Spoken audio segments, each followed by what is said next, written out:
bring him in. Mike Cozzi with a check on sports this morning. Morning, Mike. Good morning. How are you this morning? I'm good. All right. Well, we'll start off with Major League Baseball. The Phillies, listen to me. The Nats are in, and I tell you right now, the way they're playing, the way their pitching's going, they're going to be tough to beat. Well, St. Louis is not a good hitting team, so it's a little bit. And the Yankees live and die by the long ball. They're not hitting it, and we said all year, good pitching's going to silence that. And that's exactly what happened. So you got two different types of teams here. The Astros, they're the type of team that can manufacture runs. They can steal, they can hit and run, they can do things. And they did that yesterday, and it helped them win the game. The Yankees live and die with the long ball. They're blaming Gregorius. People are talking about, well, the Yankees have to move Gregorius. You know what? There's probably 30 teams that would take Gregorius in a heartbeat. They're saying they're going to move the second baseman over to short, and Gregorius is expendable. There's a million teams that's going to take this guy if the Yankees are dumb enough to do that. The Yankees' pitching's terrible. Severino threw over 30 pitches in the first inning yesterday. Game over. He can't go deep. Game over. The bullpen, they're not doing a great job. Ottavino is terrible. And there you have the reason why the Yankees are down 2-1. Verlander and Cole did not pitch like Verlander and Cole in either game. The chances of them not pitching that way next time around is slim to none. So the Yankees are up against it. And they have nobody to blame but themselves. All right, well, we'll see what happens.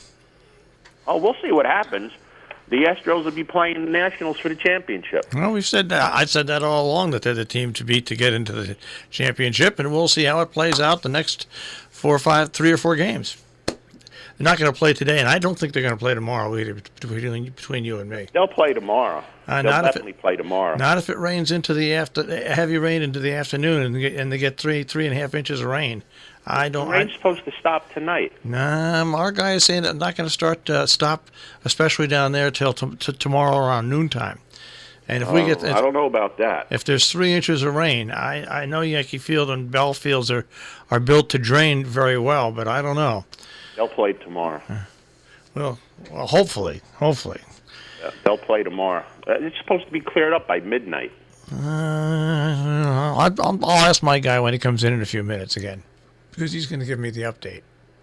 He can let me know, but it all depends when it starts. You know, if it starts when it's meant to start at 4:00, then it might be out of here by 1 or 2 in the morning. But if it for some reason it gets pushed back and doesn't start till like 6 or 7, then it's going to be later in the day. So we'll see what happens. But regardless, it's going to be uncomfortable in Yankee Stadium, because when this thing goes by. Temperatures are going to be in the 50s. Now, listen to this. The winds, Mike, on Thursday, 25 to 40 miles an hour. Maybe some of them fly balls will go out for the Yankees then. I think they'll go out for everybody. Hey, back to what's going on. Yeah. Jeremy Riddick, the right fielder for the Astros, yep, said he was getting pelted with stuff all day yesterday from the Yankee fans in right field. And I sent you a text message when the game was over, because the pregame came on right after it. Well, let me put it this way. If you had a child under 14 years of age, they shouldn't have watched the post-game show wrap-up after the Yankee game. What a bunch of idiots. If the Yankee fans think that cursing and yelling is what's going to make the Yankees win, they should never lose a game.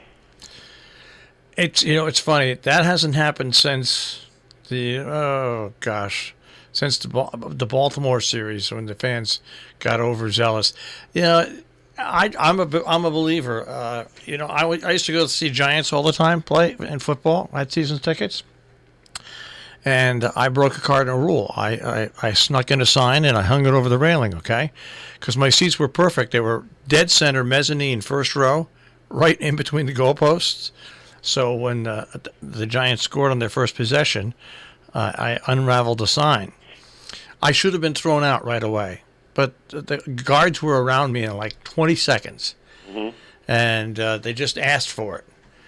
and they told me these exact words. Are you a season ticket holder? And I said, yeah, I was. I lied. My boss was a season ticket holder. And the chief security officer said, those tickets aren't etched in stone.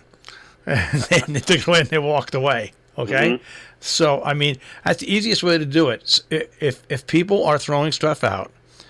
Should be immediate ejection. Not only immediate ejection, you take their name. And the ban. And they're banned. They come, try coming back next year. Not this year. And it's not just for the Yankees fans. It's for all of them. Yeah. There's no room for that in sports. No. See, people get too carried away because when you listen to them speak on the outside and they talk about whatever sport or the Yankees or whoever it is, and when the people interject the pronoun we, that's where the party's over for me. You're not part of we. You are not part of this team. It's they didn't play well. It's not we didn't play well. You don't wear a uniform. You don't have the benefits of doing things and saying things in the name of a team because you're not part of the team. Yeah. No matter how much you dream about it and wish you were, you're not. So you refer to them in the pronoun they. They didn't play good. They played great, not we. You have nothing to do with this team. You pay $1 or whatever it is to sit in your seat and watch the event. You have nothing to do with the outcome of the team because you're standing on your feet cursing as loud as you can is not making your team win.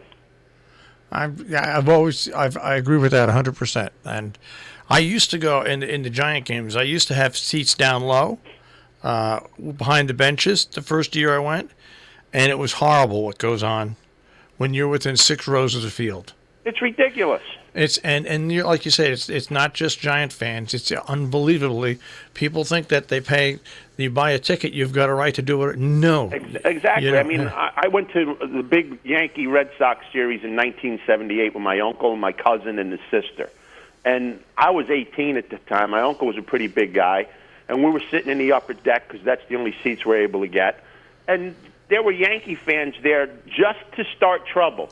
They would get mustard packs and put it on the pretzels, get mustard packs and put it on crumpled up cups, and throw them around at people. Seriously? So my uncle took it into his hands and he jettisoned a few of them down about 30 rows on the upper deck.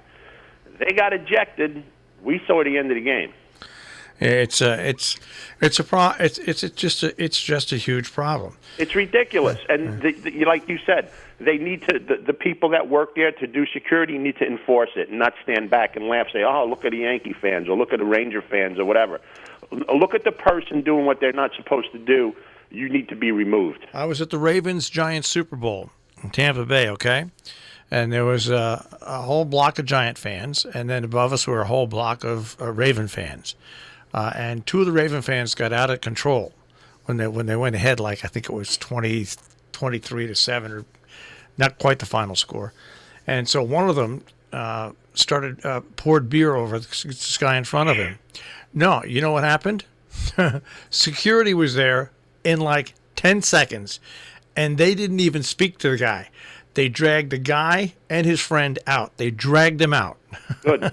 and he was going to the pokey. There was no doubt about it. I didn't know where the security came from. They were there in seconds, and they just dragged these 2 guys out. That's the way it should be. Yeah, just get no rid of them. For that. Yeah. Paying whatever you pay to sit in your seat entitles you the right to sit in the seat and watch the game, not to be a disturbance and cause chaos around people around you because your friend you suck is playing. I thought for the longest time that was the name of a guy playing hockey. It's just one of those things. I took my brother Mitchell, who was a Dallas Cowboy fan, to Giant Stadium to see the Giants play Dallas, and he came with a Dallas Cowboys T-shirt and a big hat. And I said, and it's horrible that you have to say this. I said, Mitch, you got to drop the cowboy hat. Mm-hmm. I'm telling you, it's going to create problems in the stands. Mm-hmm. It's a shame that happens. I know. That's what happens. But that's what happens. And you pay for your ticket, and you can applaud, you can cheer, and you can boo. That's it. Mm-hmm. That's it. And you can get up and go home. That's it. But these people think that they're part of the team. Yeah. They think that, the other team loses and my team wins because of how I act in my seat. You got nothing to do with it, buddy. Yeah, absolutely. All right, well, we'll sit on our thumbs tonight and see what happens tomorrow. Get to catch up on my DVRs with all his games on every night. It's okay with me. That's it. To use a midweek break. Yeah. All right, I'll speak to you tomorrow. Have a great day, guys. Take care, Mike. Mike Cozzi with the Check on Sports this morning here on Robin Hood Radio.